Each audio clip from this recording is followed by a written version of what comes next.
ko sa inyo ang isang action comedy film na pinamagatang The Gentleman. Now, sit back and enjoy the movie. Sa simula ng pelikula, ipinakita ang isang lalaking nagngangalang Michael Pearson, ang pinakarespetadong negosyante ng marijuana sa mundo ng mga kriminal. Sa kanyang kabataan, nakuha ni Pearson ang isang scholarship sa Oxford University, ngunit hindi niya itinuloy ang kanyang pag-aaral at nagpas siyang huminto sa kolehiyo. Dahil ipinanganak siya sa kahirapan, ang ambisyon ni Pearson ay makamit ang tagumpay at makaipon ng kayamanan at maging isang taong makapangyarihan. Sa makatuwid, nagpa siya si Pearson na magbenta ng marijuana sa mayayamang estudyante at sa mga gangster. Hindi lang yun, hindi rin nagdadalawang isip si Pearson na gumamit ng dahas sa sinumang mangangahas na makialam sa kanyang negosyo. Matapos ang maraming taon ng pagbuo ng marijuana empire at naging pinakamakapangyarihang tao sa mundo ng mga kriminal, plano ni Pearson na ibenta ang kanyang negosyo sa pinakamataas na bidder upang makapagretiro siya ng mapayapa kasama ang kanyang asawang si Rosalind. Nang marinig ang plano, ang isang Amerikanong bilyonaryo na nagngangalang Matthew Berger ay tila interesado sa pagbili ng marijuana business ni Pearson sa halagang 400 million pounds. Upang ipakita kung gaano kaganda at kalaki ng kita ng kanyang marijuana business, dinala siya ni Pearson sa isa sa mga lab kung saan siya nagtatanim ng marijuana sa basement ng isang maharlikang landlord na nangangailangan ng pera upang mapanatili ang kanilang magarbong tahanan. Labis na humanga si Matthew sa marijuana lab ni Pearson. Napakalago nito at maayos na namamanage kung saan nakakapag-produce ito ng dekalidad na marijuana na sobrang taas ng presyo sa merkado. Tinanong ni Matthew si Pearson kung bakit gusto niyang ibenta ang kumikitang negosyo at sumagot naman si Pearson na sooner or later matutuklasan ng pulisya ang kanyang negosyo. Dahil sa mga criminal record na meron siya sa nakaraan, naisip ni Pearson na sa isang iglap lang ay masisira ang kanyang negosyo kung mahuhuli siya ng pulisya, kaya nagpa siya siyang ibenta na ito at magretiro ng mapayapa. Si Matthew, na tila naiintindihan ang paliwanag ni Pearson, ay hiniling kay Pearson na ipakita ang lugar kung saan pinoproseso ang marijuana hanggang sa ito ay handa ng ibenta. Lumipat ang eksena sa isang editor ng tabloid na may palayaw na Big Dave na mukhang inis na inis dahil ipinahiya siya ni Pearson sa isang party kung saan tumanggi si Pearson na makipagkamay kay Dave dahil alam niyang may ambisyon si Dave na ilantad ang kanyang kahihiyan at naglathala ng ilang artikulo na sumira sa kanyang reputasyon.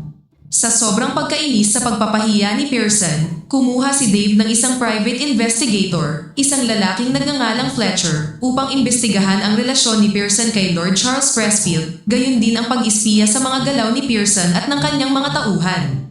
Sumang-ayon dito si Fletcher ngunit nagmungkahi ng medyo mataas na presyo para sa kanyang serbisyo.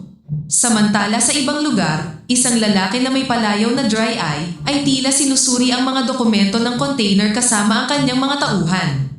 Si Dry Eye ang kanang kamay ng isa sa mga pinakarespetadong crime lord sa China na may pangalang Lord George, kung saan si Dry Eye ay in charge sa pagpupuslit ng mga iligal na kalakal. Hindi lamang mga bagay na walang buhay, nagpupuslit din si Dry Eye ng mga tao at nagpapatakbo ng human trafficking business. Sinabi ng isa sa kanyang mga tauhan ang tungkol sa plano ni Pearson na ibenta ang kanyang marijuana business. Tila interesado si Dry Eye at balak itong bilhin, kahit pa plano ni Pearson na doblehin ang selling price. Pinaalalahanan ni Rosalind ang kanyang asawa na laging maging mapagmatsyag at mag-ingat at huwag magmadali dahil tiyak na magiging target ang kanyang business empire at maraming tao ang kakalaban dito. Si Pearson na mahal si Rosalind ay buong pusong pinakinggan ang mga salita ng asawa. Hindi nagtagal, pagkaalis ni Pearson, dumating si Dry Eye sa workshop ni Rosalind at ngayon lang na-realize ni Rosalind na ang ilan sa mga piyesa ng sasakyan na binili niya para sa kanyang workshop ay mga kontrabando mula kay Dry Eye. Hiniling ni Dry Eye kay Rosalind na mag-set up ng isang meeting kasama si Pearson, ngunit hindi niya ito ipinangako. Pagkatapos, pumunta si Dry Eye kay Pearson at nagbigay ng offer upang bilhin ang kanyang marijuana business. Nang makita si Pearson na tila hindi komportable na makasama si Dry Eye, ang kanang kamay ni Pearson na si Raymond ay inutos kay Dry Eye na umalis na kaagad dahil tumanggi na si Pearson sa kanyang alok. Sa kabilang banda, inimagine na ni Pearson kung paano niya papatayin si Dry Eye kung hindi agad aalis sa kanyang paningin ang lalaki. Hungry! Eat! Subalit ngayong malaki na ang ipinagbago ni Pearson, hindi na siya kumikilos ng walang ingat tulad ng dati sa mga walang kwentang bagay. Nang sa wakas ay kumalma na ng kaunti si Pearson, sinabi niyang isasaalang-alang niya ang alok at pagkatapos ay umalis na si Dry Eye. Noong gabing yun, isang grupo ng mga kabataang nakamaskara ang pumasok sa marijuana lab ni Pearson. Nagawa nilang talunin ang mga gwardya at nagnakaw ng napakaraming marijuana at in-upload ang kanilang rap video at pagnanakaw sa YouTube. Agad na inireport ng isa sa mga gwardya ang insidente kay Pearson at sinabi na ang mga kabataan ay highly trained sa martial arts kaya tiyak na hindi sila mga ordinaryong kabataan at siguradong may nagutos sa kanila. Ang grupo ng mga kabataan na umatake sa lab ni Pearson ay isang grupo ng mga amateur MMA fighters at YouTuber na binansagang The Toddlers. Mga estudyante sila ng isang lalaking may palayaw na The Coach, isang dating professional fighter na laging itinuturo na lumaban gamit ang utak at huwag lang umasa sa pisikal na lakas. Ronalds, fight with our heads. Up here, in the place. Dahil alam niyang nagkamali ang kanyang mga estudyante, inutusan sila ng coach na tanggalin ang video sa YouTube at natakot nang malaman na kay Michael Pearson ang mga ninakaw na marijuana. Take it down. Pagkatapos ng raid sa kanyang lab, sinimula ni Pearson na alisin ang mga marijuana mula sa plantasyon bilang safety precaution, habang iniimbestigahan naman ni Raymond kung paano nalaman ng grupo ng mga kabataan ang lokasyon ng kanilang marijuana lab. Pagkatapos nito, pumunta si Pearson kay Lord Snowball at humingi ng tulong upang palihim na ilipat ang mga marijuana sa mas ligtas na lugar. Sumang-ayon dito si Lord Snowball, ngunit hiniling niya kay Pearson na gawin muna ang isang bagay para sa kanya. Lumalabas na hiniling ni Lord Snowball kay Pearson na tulungan si Lord Pressfield na hanapin si Laura, ang kanyang anak na babae na adik sa droga na nawala kamakailan lang. Kalaunan, inutusan ni Pearson si Raymond na hanapin ang kinaroroonan ni Laura. Hindi nagtagal, nahanap ni Raymond si Laura na nagtatago sa isang apartment kung saan nakatira siya kasama ang ilan pang mga adik. Gayunpaman, nang maganap ang isang away laban sa kanyang mga flatmate, ang isa sa mga tauhan ni Raymond ay aksidenteng naitulak palabas ng balcony ang isang Russian teenager na nagngangalang Aslan. Lumalabas na ang insidente ay nai-record ng isang grupo ng mga kabataang lalaki na nagkataong nasa labas ng apartment building kung saan maaari nila itong gamitin bilang ebidensya na posibleng magdulot ng gulo para kay Pearson. Dahil dito, hinabol ni Raymond at ng kanyang mga tauhan ang mga binata upang kunin ang kanilang mga cellphone. Noong una, inalok ni Raymond na bibilhin ang kanilang mga cellphone sa medyo mataas na presyo. Ngunit dahil tumanggi sila at ipinagmayabang pangkabilang sila sa gang, napilitan si Raymond na gumamit ng dahas at nagawang makuha ang kanilang mga cellphone. What the fuck? Matapos ibalik si Laura sa kanyang mga magulang, iniulat ni Raymond kay Pearson ang tungkol sa insidente na ikinamatay ni Aslan na nagkataong anak ng isang bilyonaryo mula sa Russia. Sa kabilang banda, kahit na nakabalik na si Laura sa kanyang mga magulang, kalaunan ay namatay pa rin siya dahil sa drug overdose. Samantala, makikitang bumisita si Coach kay Raymond para humingi ng paumanhin sa ginawa ng kanyang mga estudyante at inalok ang kanyang serbisyo bilang fighter para makabawi sa ginawa ng The Toddler. Bilang unang gawain, inutos ni Raymond kay Coach na alamin kung sino ang nagsabi sa lokasyon ng lab ni Pearson sa kanyang mga estudyante at arestuhin siya. Pumayag naman dito si Coach at hindi nagtagal ay nahanap na ni Coach ang lalaki na nabunyag na si Pop, ang isa sa mga tauhan ni Dry Eye. Nang malapit ng questionin ni Raymond ang lalaki, si Pop ay nasagasaan ng tren ng tangkain niyang tumakas. Agad na iniulat ni Raymond ang bagay na ito kay Pearson, kung saan ipinagpalagay ni Pearson na nais ni Lord George na pababain ang selling price ng kanyang negosyo. Nang pumunta si Pearson kay Lord George, nagbanta siya sa pag-atake niya sa kanyang laboratorio at sinira ang isa sa mga drug laboratory ni Lord George bilang ganti. Pagkatapos nito, pinarusahan ni Lord George si Dry Eye dahil sa kanyang pagsuway na huwag atakihin si Pearson at huwag bilhin ang kanyang negosyo.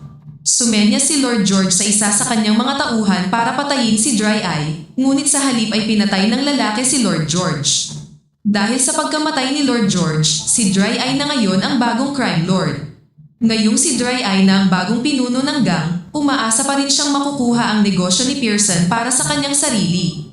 Sa kabilang banda, nang si Pearson ay mag-isang nakaupo sa isang coffee shop habang kausap ang kanyang asawa, biglang sumulpot ang isang hitman mula sa likuran at papatayin na sana siya. Ngunit dumating si Raymond sa tamang oras at pinatay agad ang lalaki. Ngayong alam niyang nasa panganib ang kanyang buhay, nagmamadaling pumunta si Pearson sa workshop ng kanyang asawa dahil nag-aalala siya para sa kanya. Samantala sa workshop ni Rosalind, dumating si Dry Eye at balak na dukutin ang babae. Ngunit nagawa niyang patayin ang mga tauhan ni Dry Eye bago na ubusan ng bala ang kanyang baril. Agad na sinunggaban ni Dry Eye si Rosalind at pinigilan ang kanyang kamay bago dumating si Pearson at pinagbabaril si Dry Eye na malapit na sanang halayin ang kanyang asawa. Sa sumunod na eksena, nakipagkita ang investigador na si Fletcher kay Raymond at ibinunyag na matagal na niyang sinusundan si Pearson at nakakuha ng mahahalagang impormasyon na maaaring magpabagsak sa kanya at sa kanyang business empire sa mga utos mula kay Big Dave.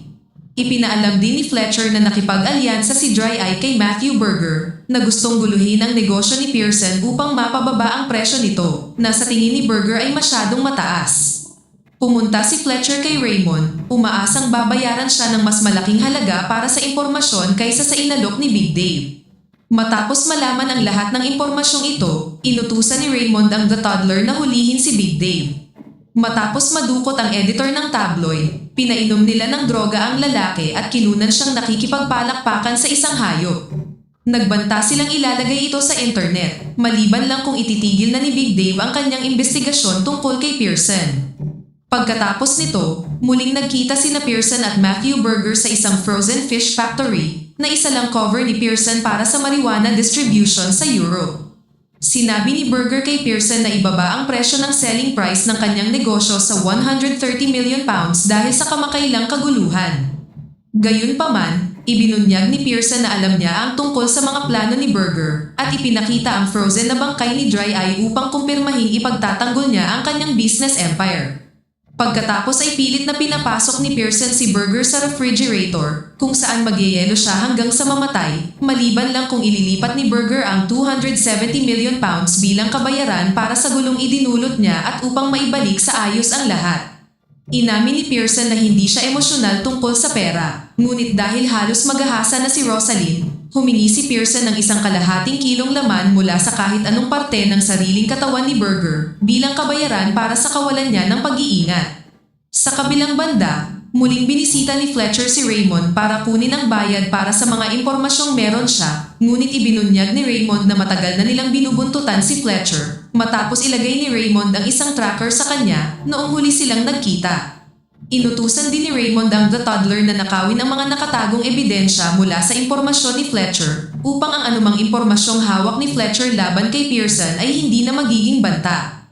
Ngunit kalaunan, isiniwalat ni Fletcher na ibinenta na niya ang impormasyon tungkol kay Pearson sa ama ni Aslan na napag-alaman na dating KGB agent. Ibinunyag ni Fletcher na ang hitman na napatay ni Raymond na malapit na sanang mapatay si Pearson ay utos ng ama ni Aslan. Samantala, habang nasa labas ng bahay ni Raymond si Coach, nakita niya ang 2 Russian hitman na ipinadala upang patayin si Raymond at agad silang pinatay, habang si Fletcher naman ay nakatakas. Sa kabilang banda, dinukot si Pearson ng 2 pang Russian hitman, ngunit tinambangan sila ng The Toddlers na gustong tapusin ang kanilang trabaho at lutasin ang kanilang problema sa Coach.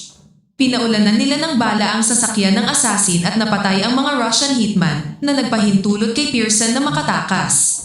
Pagkalipas ng ilang araw, nagpasya si Fletcher na dalhin ang kwento ni Pearson bilang isang pelikula sa Miramax. Pagkatapos ng kanyang pakikipagpulong sa mga producer ng pelikula, sumakay si Fletcher ng taxi at na-realize na si Raymond pala ang driver. Nang malaman ang tungkol sa pagka-aresto ni Fletcher, bumalik sina Pearson at Rosalind sa kanilang marijuana empire at nagdiwang sa isang silid habang kasama ang bawat isa.